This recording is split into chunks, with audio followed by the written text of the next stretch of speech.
आशू, मला जरा तुझ्याशी बोलायचं आहे. बोल ना.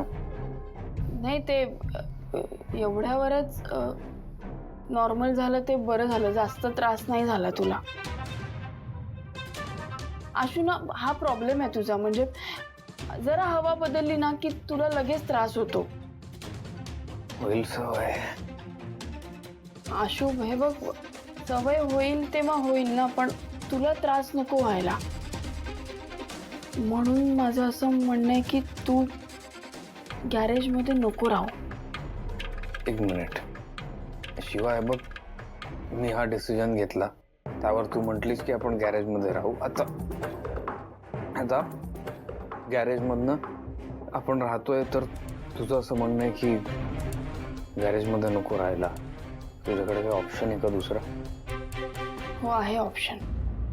काय ऑप्शन आहे? आज भाऊ आले होते, त्यांनी एक ऑप्शन दिला. काय?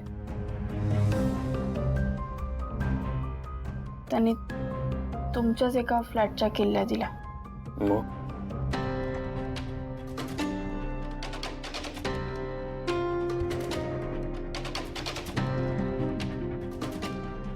किंवा तू का घेतलंस किल्ल्या त्या फ्लॅटच्या? मला नाही आवडलंय अजिबात.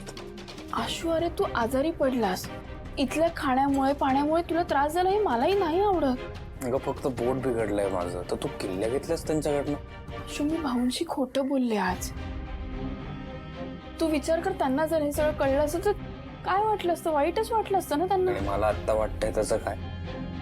मलाही वाईटच वाटतंय. हे बघ, आपण ना त्या फ्लॅटमध्ये राहायला जाऊया, जितकं जमेल आपल्याला जेवढे पैसे लागतील तेवढ्याच गोष्टी घेऊया आणि तिथे छान राहूया ना. काय उपयोग मग ह्या सगळ्याचा? तुला काय वाटतं शिवा, मला या फ्लॅट बद्दल माहित नसेल? मी तुला अजून 4 प्रॉपर्टीज सांगतो ज्या माझ्या नावावर आहेत आणि रिकाम्या पडल्यात. मी का नाही गेलो तिथे राहायला? कारण मला एक काहीतरी पॉइंट प्रूव्ह करून दाखवायचं, बरोबर? मी इथेही राहायला नकार दिला तुझ्या घरी. आशू, तेही आपलेच आहेत ना, आणि ते आपल्यासाठीच गोष्टी करतायत. सीताईंची काळजी बरोबर आहे. आपल्या मुलासाठी का नाही तिला वाटणार काही? हे बघ, आपण समजून घेऊन वागूया ना. शिवाय बघ, हा निर्णय मी घेतलाय आणि त्यावर मी ठाम आहे. बस मला या विषयावर पुढे अजून बोलायचं नाही आणि मी अजून इथनं कुठेही जाणार नाही. ठीक आहे, तू चिडू नको, तू शांतपणे जेव. मी चिडलो नाही. मी तुम्हाला आशूच्या हातात ठेवायला सांगितले होते. आता आशू नक्की नकार देणार. सीता, इतक्या ठामपणे कसं काय सांगू शकतेस तू? मी सांगू शकते, कारण आशू जे वागतोय ना ते तिच्यामुळेच आहे. तिच्यामुळेच त्याने घर सोडलं. दिलेल्या गाडीला सुद्धा नकार तिच्यामुळेच दिला त्याने. आणि आता घराच्या बाबतीत पण हेच होणार. ती त्याला नक्की नकार द्यायला लावणार, मला माहितीये. तिला आशूला बहुतेक वस्तीतच ठेवून घ्यायचंय. असं नाहीये सीता, शिवाचं आशूवर प्रेम आहे आणि असं असताना त्याची ही अवस्था बघून तिला असं वाटेल का की त्यांनी तिथेच राहावं म्हणून? तिला पटलं म्हणून तिने किल्ल्या घेतल्या. काही नाही, चांगुलपणाची नाटकं आहेत नुसती. ताई, पण शिवा आशूचं वाईट चिंतणार आहे का? हो ना वहिनी, म्हणजे तसं काही कारण. ती जर त्याचं चांगलं चिंतत असती ना तर तिने त्याला हे घर सोडायला दिलं नसतं.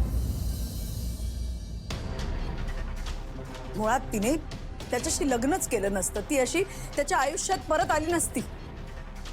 काही नाही, त्या शिवाला मी चांगलं ओळखलंय आता. आशू काही आता तयार होणार नाही घरासाठी, मला माहिती.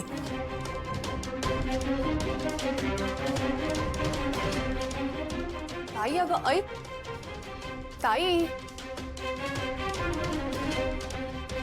काय आहे याचं या? हे कधी खुश होणार आहे?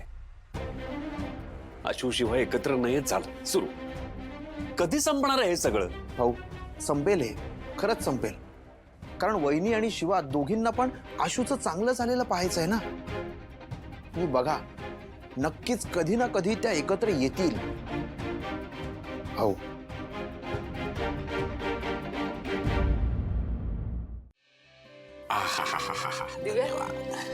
ठेव ना गे. जावई बापू हा चहा. नको मला नको मला उठ नाही अजून पण आता नक्की बरं वाटतंय ना जावई बापू? बरं वाटतंय आता आणि वाटेल थोडा आराम करायला सांगितलंय त्यांनी. याला बरं वाटतंय म्हणजे हा काही इथून आता जात नाही. हा मग आता आरामच करायचा, बाहेर कुठेही जायचं नाही. हा आणि शिवानी ही तुझी जबाबदारी आहे. हो हो. ऍक्च्युली मला जावं लागणार आहे. अरे आता तुझ्या आरामाची जबाबदारी माझ्यावर दिली ना, हा मग जबाबदारी माझ्यावर दिली म्हणजे मी आराम करायचा असं नाही, आराम तुला करावा लागणार आहे. अरे बघ ते मला माहिती आहे पण मला नाही करता येणार आराम. मला जायला लागेल ऑफिसला. आशू, एक दिवस सुट्टी घेतल्याने काही होत नाही. अगं शिवा आता जॉईन केलंय मी, असं नाही करतायत. हो माहिती आहे, पण मी तुझ्या ऑफिसमध्ये फोन केला होता. त्यांना म्हटलं तुला बरं नाहीये तर एक दिवस सुट्टी चालणार आहे. बघा शिवानीवर जबाबदारी द्यायच्या आधीच तिने जबाबदाऱ्या पार पाडल्या सुद्धा. आता तुम्ही कुठेही जायचं नाहीये, घरीच आराम करायचा आहे. नाही जात.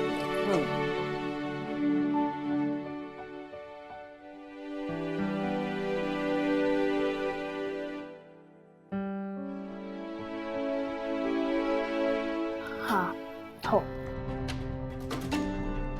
काकू तुम्ही जर किल्ल्यांबद्दल बोलत असाल शिवाशी तर माझा अजूनही नकार आहे.